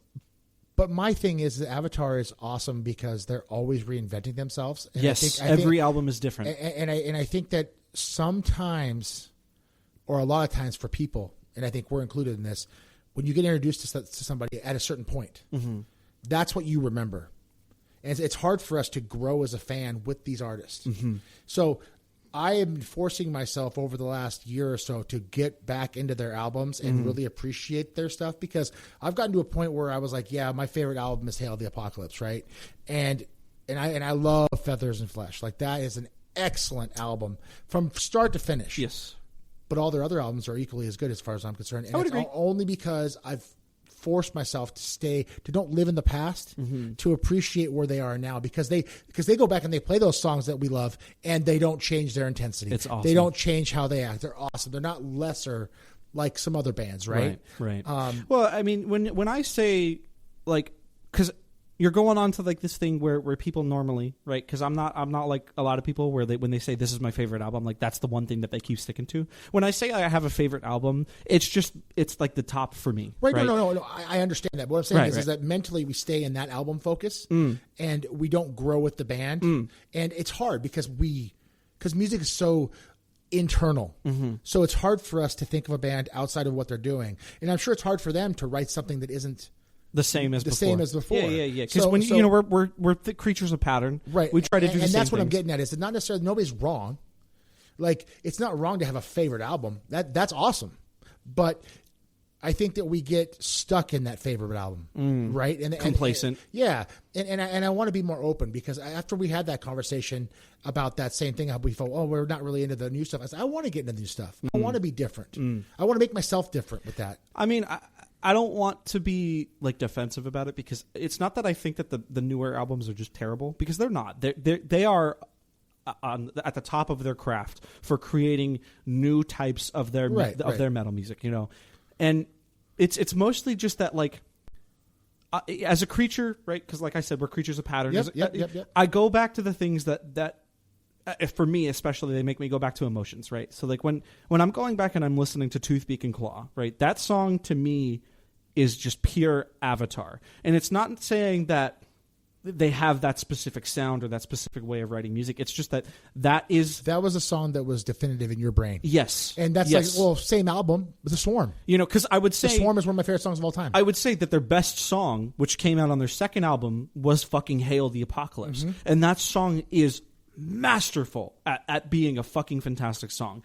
But my favorite album, it's the same thing with Symphony X. With me, Symphony X's, their fucking best song is The Odyssey, which came on the third album, I think it was. Yeah, but their best album for me, right, is Paradise Lost. Just because that whole album together tells a whole story. Right. It's epic. It's an epic, dude. Right. And we were talking about this before, where I tend to lean towards the more epic metal types of music, and you tend to lean towards the more heavy, right? I know that we were talking about Avatar, and you were saying, I talk about Spirit World, but I was there for them. Mm-hmm. And one of the coolest moments of that entire show was I was wearing my Spirit World shirt that I'd gotten from the first show, and they showed up when they played over at the Showbox in town at Seattle. There were 5 bands. And the main band was doing a reunion or a celebration of an album tour. Mm. And I went and saw, and we literally stayed for Spirit World. I was there for them. I didn't know the other bands very well. I don't feel bad about it because a lot of times these bands can't tour up here because we're not a heavy metal city anymore for some reason. We have groups that come, but a lot of times we get to see some of our favorite bands when they get pulled into a tour with somebody else. So like you never would have saw Spirit World if Avatar hadn't pulled them to the tour. And when I was there and they were doing your favorite song, We're All Looking for Damnation. Oh my God. And Stu comes over to the left side of the stage and looks right at me and sees my Spirit World shirt and gives me the most metal point.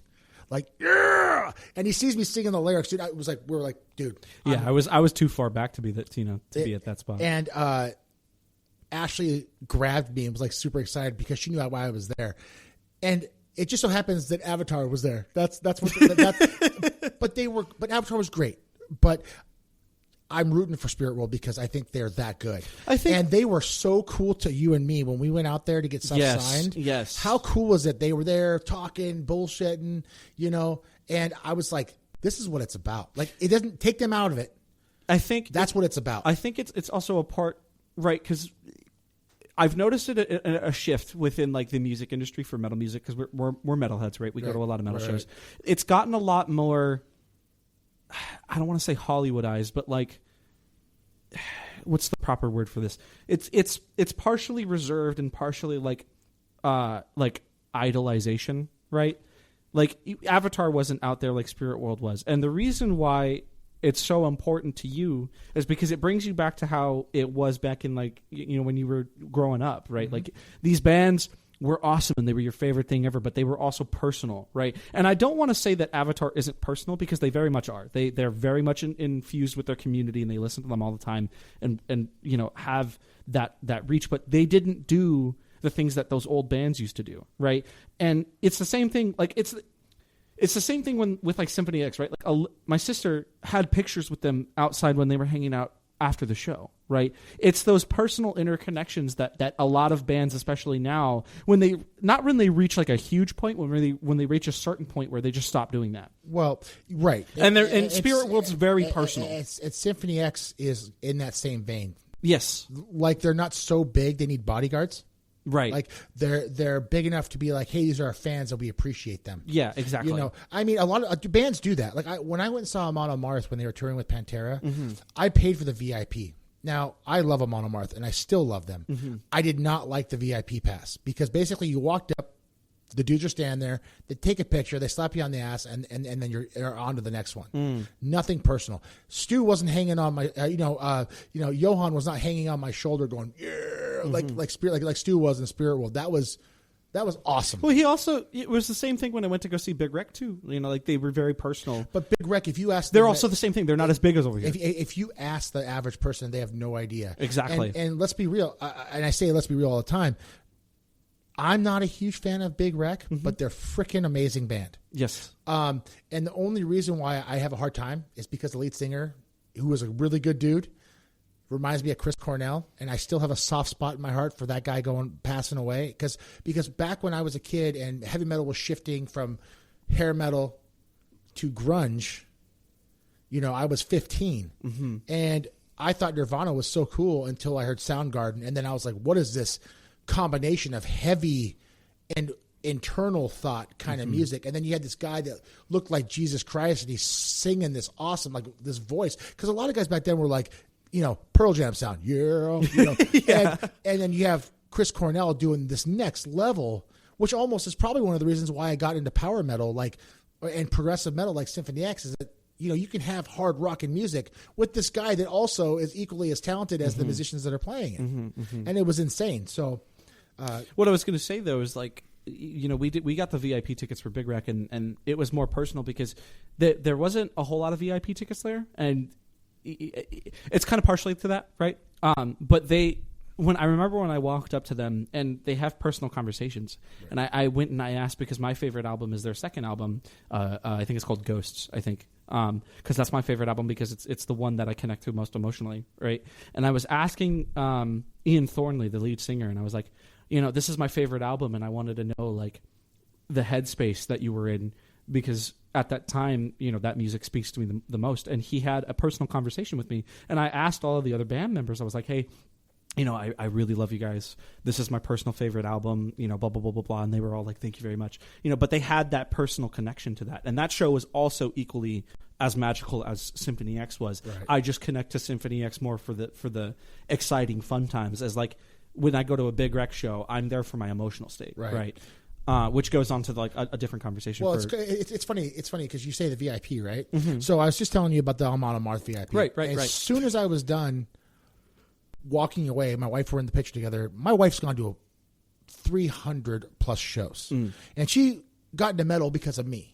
But she's been into a lot of things. Like, she was a big fan of the Goo Goo Dolls before they were big, to the point where she bought a record, their first record. So the Goo Goo Dolls, right? The lead singer is the pretty guy, right? Yeah. Well, the guy that's not the pretty guy was the original lead singer, and they were more of a punk band. And the cool thing about the story that she tells me is she found their first record, and when she went to the VIP, she handed them the record, and they were like, where the fuck did you get this? And it was cool because they talked to her. And so when we were leaving Amon Amarth, she said to me, that's not how any of the VIPs were that I've gone to. And they were all like what you were talking about. You see the people that you love their music, and they're like, hey, you're a friend for the next hour. And that just makes you love the music. They don't have to be my best friends. But I felt like when I paid that extra money for VIP and all I got was a picture that they didn't even give me the physical copy, I had to download it from an app. I was like, come on, guys. Right. Like, they still put on a great show, and I still moshed, and I still did I did rowing and everything, because I will support those guys to the end. But that VIP was kind of a joke. I don't know. So I have a question for you, buddy. Go for it. We talked about this last year after you went to the concert, and nothing has happened since then. And I know they're still on tour, but I laughed because you had said that they're going to come out with an album by the first quarter of the year. Nothing's happened yet. Symphony X. When will they make their other album? Eventually. I think, honestly, here's the thing I think about a lot with that exclusively. Like, if they release their new album and it's ass, that would probably break me. It's never going to happen. I don't think so. I don't think so, because they are so skilled at their music that it's really hard for them to make a terrible album. As much as I would say Underworld isn't my favorite album, it's still fucking way better than a ton of shit I've heard. I mean, dude, it's crazy because that came out 10 years ago. I know, right? So recently, I listened to a few new album releases. There's a band that I've always been a fan of, Black Label Society. Yeah, which I've listened to some of their stuff. I'm not a huge fan of them. Zach Wilde is an excellent guitarist. I agree. He's a really cool dude. The band's awesome. But their discography, there's 2 albums I really love. And then some of them are hit and miss because they're not paced very well. I just recently listened to their new album, Engines of Demolition, and it's about an hour long. And it's paced extremely well.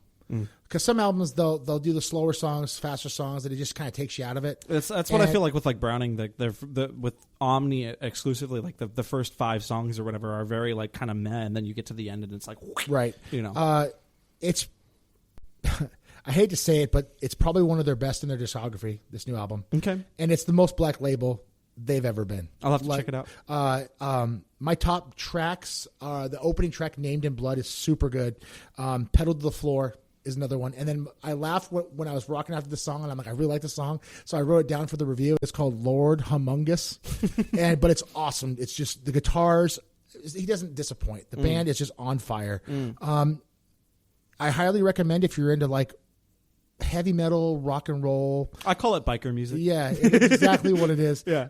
Very good. I give it a 4.5 stars in my review, and I highly recommend it. Another band that I've been listening to for about 5 years, and I don't think he gets enough credit because it's only one dude. It's called Hell Ripper. He is, I want to say he's Scottish. His name's James McBain. I was watching one of my favorite YouTube channels called Headbangers TV, and they do reviews every year. And I'll write down a million reviews because they'll describe the albums to you, and then you listen to them and you like them or don't. Right. And the new album is called Cockorock or Corock, Corona Rock or whatever. I'm probably butchered that big time. You could spell it. Nah. People know what the newest album is. When I got into them, the album I got into was Warlock Grim and Withered Hags. And when I realized it was one dude doing all the tracks, a lot of times you can hear it. I couldn't hear it in this guy's stuff. And I've gone back and listened to the album before that, and I did not write it down. But the newest album is just face melting, and my ears were blown out. I'm still ringing from it. I highly recommend if you're into like a black metal, heavy metal, because it's black metal in lyrics, but it's heavy metal in sound. So because a lot of black metal is like punk rock. It's got one speed, 100 miles an hour. Right. And the vocals are the same way. And you got to be in a headspace for that kind of stuff. You got right. This is not that. Okay. And this is, I mean, there was times when I was doing some chores and a song would come on and I just start headbanging. And then I'm realizing I stopped what I was doing because I'm like in the moment. You're in the moment, yeah. I highly recommend 5-star out of 5 stars with this record. My favorite tracks right now are The Sculptor's Cave, and I'm gonna laugh when I say this. It's called Black Satanic Fuckstorm, and awesome album. I highly recommend. Is there any albums you've been listening to lately? So I've got a couple, and this is one that I think you would actually enjoy, and I think I've talked about it to you before because my buddy Dante showed it to me to them, and it's a similar thing where it's one guy, but he's only got 2 albums. The name of it is called Mirror Throne, which is mirror and then THRON, Mirror Throne. It's a very black, like dark metal, heavy shit, right? And it's usually not something that I listen to, but I keep going back to a couple of songs on there that just really speak to me, I guess. Somebody's getting a black metal. Yes. I challenge you to listen to his album. Okay. And tell me what you think about it on either the next episode or episode joke's 5. on you, big guy, because I love black metal, so I'll probably like the whole album. So it's been that, and then lately, I've actually been going back and listening to Doom 2016 with that soundtrack. Video game soundtrack, huh? Yeah, I do that a lot. I go back to a lot of video game soundtracks, but like Doom soundtrack for me is just something that speaks to me. Right. And it's usually Doom Eternals. And I know that you and Dad especially aren't like as big fans as Doom Eternals as I am. But like I don't know, today like this past month I've just been kind of into the industrial vibe for it. So I'm probably going to head back over to the Rammstein and get some Rammstein in me again. If you want to hear some early industrial, there's one band called KMFDM. You showed me them, I think. Yes, yeah. And I think you should give their discography a listen to because I mean, obviously it's 80s, so it's not nearly as modern industrial, but it is definitely, you can definitely hear where the groundwork of what that genre of rock and metal was going to be like, because they're also German. Yeah, dude, those Germans, man. Well, they are big in industrial. Other than that, I'm still listening to Royksop a bunch, and then Caravan Palace again. I'm in the Caravan Palace, but then I also I know you're not a fan of them at all, but I've been listening back to Sleep Token again on the select few songs that I really, really enjoy right. On my like playlist. And I feel like, especially right now, I'm kind of in another emotional state, and they kind of speak to that a little bit. That's kind of how Tool was for me. Back Numa fucks me up every time. Not like in a sad way, just like every time I listen to Numa, because I go back and I listen to Tool every once in a while too, and I'll go through all of the fucking specific albums, and just like every time I'm just in that puts you in a trance kind of in a state of mind. Yes. Another good industrial band is Skinny Puppy. Okay. There's a band that's out right now called Sick Puppy, I think, and I always get them confused because I remember them back in the day. Skinny Puppy. I showed you Ministry. Mm-hmm. And they're like the grandfathers of industrial. I want to go back and listen to that one singular guy that's writing that black metal. That's the Native American guy. But I always forget. He's got a band. It's not a single guy.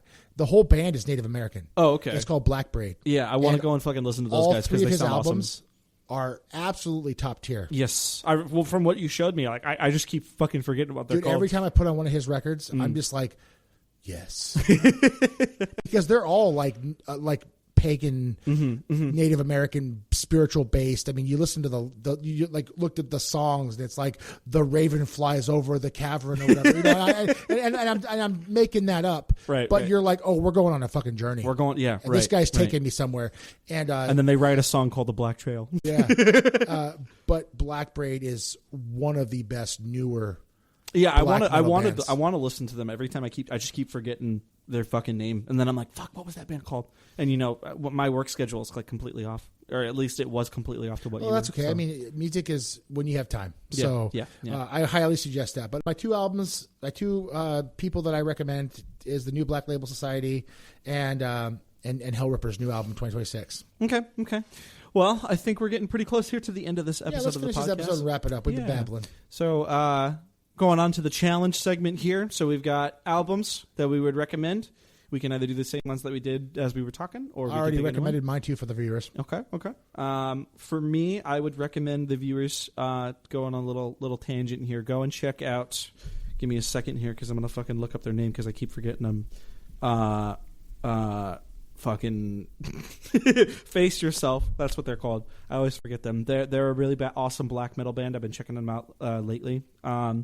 Movie recommendations for the listeners here. I think we kind of gave that. I gave Anaconda. If they had, you would say Anaconda. Yeah, I'd say Anaconda is a good one for people to do. If you haven't listened, if you heard me previous in the last 40 minutes, if you're a horror fan, The Void. And Stakeland. I would recommend The Void too. Yeah, I would recommend The Void. Stakeland's a really good one. If you've seen it, awesome. If you like it, awesome. If you hate it, die. I'm just kidding. Okay. And then video game recommendations. That's the last category for challenges. Bitch. Yeah, I know, okay, right? I'm gonna do it. I'm gonna say it. Oh boy. You know what I'm gonna say. Go ahead, Kayman. Fill the words for me. Witchfire. Yep. And I think that anybody that has a Steam account and a decent PC should give that game a try. I haven't played it in a little while. Well, you've been doing other stuff. Yes, but it sucked away like 340 hours of my life. Right. And it's just a fun, what is it, a rogue shooter. I don't think it's a roguelike. I think it's more just it is kind of roguelike, I guess. Yeah. No, never mind. Yeah, no roguelike. Yeah. So that's my suggestion right now. I also, like I suggested last time, I've been playing a lot of Stellar Blade. If you haven't played it, play it, please. Mm-hmm. It's a great game. Okay, that's all I got, guys. In terms for me, for video games, I think I would probably go and recommend this indie game I found. I think it's called Shift Breaker. Give me a second here. It's an indie developer that's basically remaking Titanfall, but in an indie way. It was pretty cool. Let me Google it here because I'm going to fight myself because I can never remember names properly. You guys see how fast I named off my games, right? You know what? I had it in my brain, or I just can't remember names. I have 3, actually, if you want all 3, but I'm going to go with the one. Okay. So one of them, I'll go with 2, actually. One of them is called Outside the Blocks. It's a little, you basically build little ice globes, little, what are they called? Snow globes? Snow globes, thank you, yeah. You build little snow globes. It's an intense little builder game right there. And then DeVigo. It's a VR mixed game with PC games. We'll go with those 2. How about that? All right. Sounds good. All righty. Well, thank you guys for... do you want to say the ending on this one? Go ahead, buddy. Thank you guys for joining us on the Speakeasy podcast, and we'll see you on episode 4. All right. Take it easy, guys.